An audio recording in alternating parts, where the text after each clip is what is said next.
Hey there, I'm Katerina. Let me first take you back to the days before I married into the McAllister family. My life was pretty simple, nestled in Rome. My pops ran this cute little grocery store in the city, and my mom was a school teacher. My younger brother was the troublemaker in the family. You know, the typical Italian family where pasta nights were a sacred tradition and the noisy Sunday dinners with the entire family were a must. I had just graduated with a degree in sociology, unsure about my place in the world. It was time to explore and find myself. Then I met Dan. I was a 24-year-old waitress working part-time at a cozy little cafe. Dan, a 25-year-old American sitting in the corner with his table, diligently learning Italian. He was a bit older, but he was exactly my type. Our banter game was strong, and before I knew it, we were dating. While Dan was doing his thing, I was climbing my own ladder. We were in an international long-distance relationship. After a couple of years, I landed a job as a researcher in my field. Life was treating me well, and I was proud of how far I had come. Then, one day, the man of my dreams dropped down on one knee and asked me to be his forever. Of course, I said yes without a moment's hesitation. Dan was not just asking me to be his wife, he was also asking me to leave Italy and move to the States with him. It was a daunting decision. Leaving behind my family, my culture, and the country I had always called home was a big leap. But I knew that true love often requires sacrifices, and it was not like I had never been to the States. My mom belonged to the States. I'm half American. I had only met Dan's parents, Charlotte and David, over video calls before. And guess what? They were nothing like my Italian folks. Dan's dad was a pretty big deal in the medical scene. He had his own fancy clinic and was the boss of pretty much everything in the hospital. I mean, the guy had a serious influence on every doctor at the clinic. Dan also had a sister called Ashley who was married to Sean, one of San Francisco's big shot investors, from what Dan told me. So our wedding, now that was quite the adventure. Italian girl marrying an American guy in the US. My parents and friends came all the way, and it was this amazing cultural fusion. The day was full of joy and celebration, marking the start of my life as Dan's wife. Just 4 months into this whole married life thing, I found out I was pregnant. I was like this roller coaster of emotions. We were thrilled, of course, but also nervous.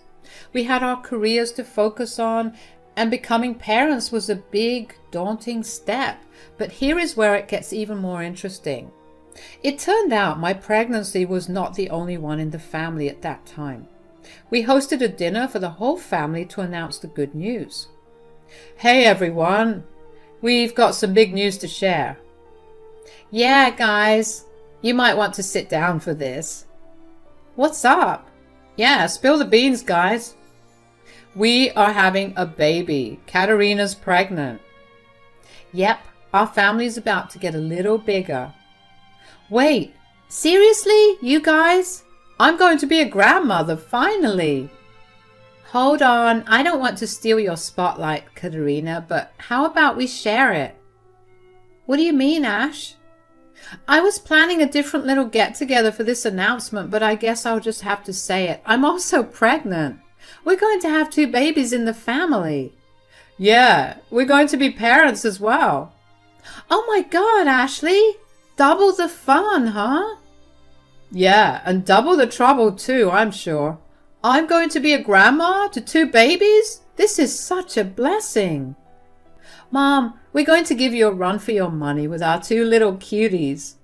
Well, I might not be a grandpa yet, but I can promise you this. I will give you the best gynecologist from my hospital. Double the expertise for our moms-to-be. Thank you, David. That is really sweet of you. You guys are making this already incredible moment even more special. Now, we can do a shared baby shower too. This is going to be so much fun. I was over the moon with happiness. Little did I know that this game of play pretend, where Ashley and I were pregnant at the same time, would later take a dark turn. But for now, in those early months of our pregnancies, it was a time of joy. Ashley and I did everything together during our pregnancies, from reading parenting books to sharing our cravings for pickles and ice cream. For both of us, of course, it felt like we were living in a dream. We even threw a joint baby shower, and it was the most fun I have ever had. We laughed, we cried, and we shared stories about our hopes and fears as expecting mothers. David also hooked us up with some fantastic doctors at his clinic. The big day finally arrived, my due date. I started feeling those labor pains and knew it was time to head to the hospital. As soon as we got there, I was swiftly whisked to a hospital bed with Dan right by my side. The nurses were there trying to keep me calm amidst all the pain. David walked into our room with a doctor and a couple of nurses. He looked really tense. "This is the doctor who'll be handling the delivery today, and these are the nurses who'll be working with him." "Wait, this is not my gynecologist?" "Your gynecologist could not make it today. Deal with it, darling." "What the hell, Dad?" "I already had a lot on my plate today. Your sister also gave birth some hours before." "What? Ashley gave birth too? Why didn't you guys tell us?" "There's no time to discuss this now. Your wife is in pain. Your baby can be here any second, Dan. You need to leave the room." "What? Dad, this is my wife and my baby. I'm not going anywhere." "Dan, it is not just about that. The doctors need space to work efficiently, and it's a crucial time." "But I don't want to leave her alone." I was in so much pain that nothing mattered to me anymore. I just wanted the baby to come out of me as soon as possible. "It's okay, babe. I'll be fine." "She won't be alone. The nurses will be here to support her. It's a medical procedure and we must trust their expertise. Let's go." I remember moments of it, just flashes. The excruciating pain, the overwhelming exhaustion, and the distant sound of the baby crying. But it is all a haze, like trying to recall a dream upon waking. After pushing our baby into the world, I was drained. I could barely keep my eyes open, my body longing for rest. The nurses told me it was a boy and then swiftly took the baby away and told me they would be right back. I was too tired to ask or fight. The whole thing was a blur. When I finally opened my eyes, I saw Dan sitting by my side. His eyes welled up with tears. "Dan, why are you crying? Is our baby okay?" "They took him away and never came back." "Yes, Katerina, he's okay." "Then what is it? Why are you upset?" "Well, it's just, I don't know how to say this. Our son has Down syndrome." "Down syndrome?" "They said they're still running some tests on him. I just want you to know that I love him, no matter what. We will face this together as a family." "Of course, Dan. He's our baby and we need to be there for him." "It will have its challenges, but he is our son and he's perfect just the way he is." When I first held our baby boy, Luke, it was like everything else just faded away. His tiny fingers, his little nose, all of it was pure magic, and I could not ask for anything more. Dan and I had a heart-to-heart about our son's diagnosis, and we decided right then and there that we would love and support him no matter what. We were ready for any challenges that might come our way. We also talked about Ashley and her baby boy. Two cousins born close together, but with different paths ahead of them. It was a reminder of how unpredictable life can be, but it also made us even more determined to give our children all the love and support they needed. We got home from the hospital, and the next day, Charlotte decided to pay a visit. "Well, isn't Luke a special little boy?" "Yes, Luke is a very special and sweet child." "Special in more ways than one, I see." "Mom, be nice." "He's so different from other kids, isn't he?" "Yes, he is, and that's what makes him unique, and we love him for that." "Unique, sure, but will he ever be able to lead a normal life? What about school? Can he even go to school like other children?" "Mom, we'll be working with specialists to ensure he gets the education he needs. And by the way, he can go to school just like a regular kid does." "You know, you might want to get used to the idea that he will not be getting into any prestigious universities or achieving big things." Will he be able to work or contribute to society, or will he just be a burden to you? He is not a burden to us. Luke will follow his own path and we will support him. But what about his future relationships? Will anyone ever want to be with someone like him? Mom, don't be so insensitive. Can we please talk about something else? How about you give him a chance and play with him sometime? Luke is a very happy kid. Oh, please, he is not my cup of tea. I have better things to do. So everyone came to check out our little baby boy, but you won't believe it. Ashley didn't even bother giving us a ring. I mean, I get it. She has got her hands full with her own newborn and all. Obviously wanted to take care of herself and her baby boy, but she didn't reach out to us or even answer our calls. Considering the bond we shared and the fact that she was now experiencing motherhood too, I had expected her to at least send a congratulatory message or find a moment to call. But then finally, 3 weeks after the birth, she finally called us back. Hi, Katerina. I'm so sorry I've not been in touch. It's been hectic with the baby. I understand, Ashley. I also heard about Luke's condition. I am sorry about that. It's all good. We love him no matter what. Everything good on your end? How's baby Nick? Yeah, he's good. Hey, Katerina, I just wanted to say that Luke deserves some extra love. Please take good care of him. Of course I will. We should plan a meet-up soon and introduce our babies to each other. The first year of being a mom was like a wild roller coaster ride full of highs and lows. Nick and Luke celebrated their first birthdays together, and it was a momentous occasion. Watching them giggle and play together was heartwarming. But my relationship with Ashley and Sean had shifted, and they grew more distant. It was hard to put a finger on what had changed, but our once solid friendship was fading. To make matters worse, Charlotte did not seem to warm up to Luke. It was as if she could not accept him because of his condition. Her indifference stung, but I knew that it was likely a result of ignorance more than anything else. Let me tell you, dealing with Charlotte's insensitivity was like a never-ending frustration. She never gave Luke a chance, always acting like he was some alien kid. There were a few instances that stood out like sore thumbs, making me want to shake some sense into her. One time I overheard Charlotte talking to her friends about how she had only one grandchild. I mean, she was right there, and it was like a dagger to my heart. It felt like she was erasing Luke's existence as if he did not matter in her world. Another time we were at a family gathering and Charlotte made a comment about how Luke was so different from other kids. She did not even try to understand him. Dan was just as upset as I was. The last straw came crashing down before the party Charlotte hosted for David's birthday. The entire family was invited with other work colleagues and friends, and even Ashley and Sean had flown in from San Francisco, and they were staying at Charlotte and David's place. The night before the big party, Dan and I were invited for a family dinner, which was when things went ugly. You could have stayed at home with Luke, Katerina. Sometimes I feel like throwing up just looking at him. Mom, are you serious right now? How can you hate a little child who's done nothing to you? Yeah, it is time to stop this. Luke is a part of our family, and you can't treat him like this.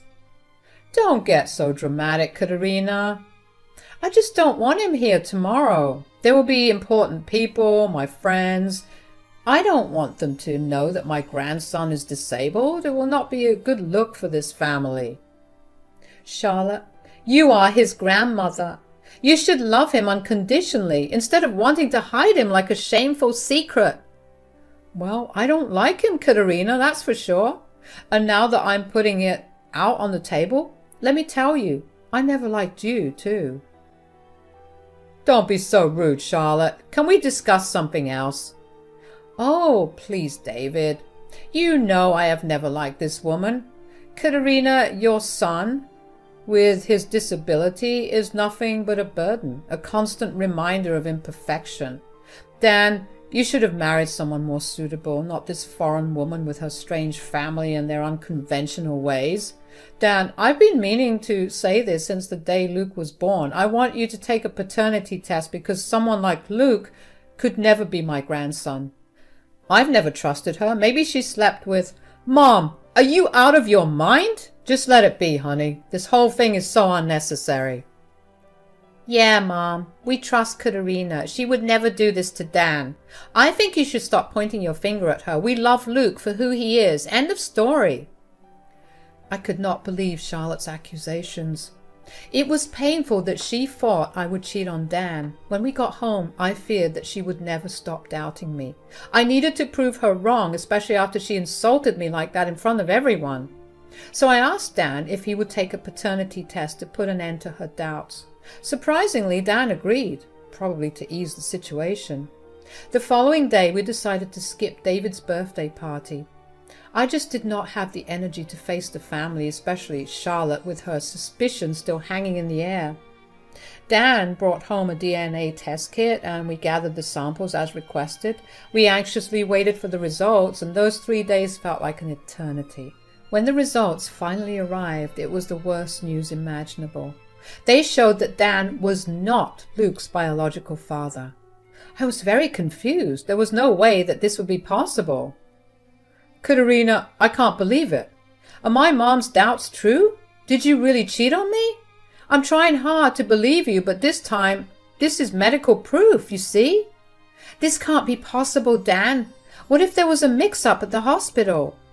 Come on, Katerina, this is not some movie. I'm pretty sure something must be wrong. How about I take a maternity test? I would seriously want you to do that, considering the position I'm in right now. I'm sorry.